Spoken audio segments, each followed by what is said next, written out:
So much of entrepreneurship is individually driven, and if we don't take care of ourselves as individuals, then your ability to lead, your ability to communicate, your ability to realize the vision that you have is going to be much more limited.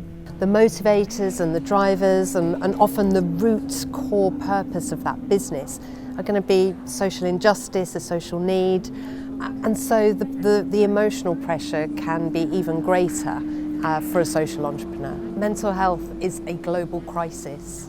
Depression is the second biggest disability worldwide. South Africa as a whole is still a deeply traditional, conservative country. So mental health is still, stigmatized.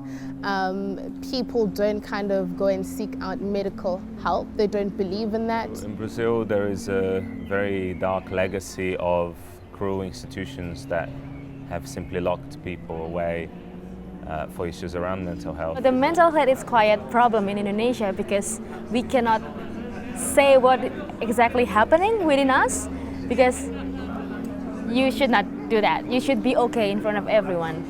In Pakistan, there has been some recent efforts to increase awareness around the mental health issues. We're at this tipping point now where there is more access to tools and resources around mental health than we've ever had in many ways. Thank God for social media, because I think that's kind of like where the revolution started. Where it became normal to talk about depression, it became normal to talk about anxiety and to share our stories of the struggles we've had. More recently, we've been trying to keep very clear boundaries and also be very articulate, with partners and sponsors as to what they can and they can't demand from a project and the impact that might have on the people in the project.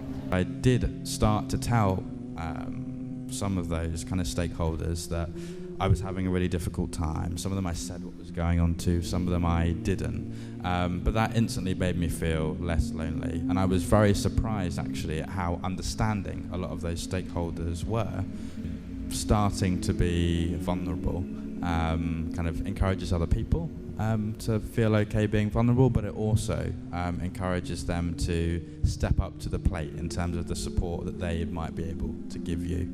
A lot of this dynamic really is driven by the investor, because there are terms and conditions and expectations that the entrepreneurs are trying so hard to meet.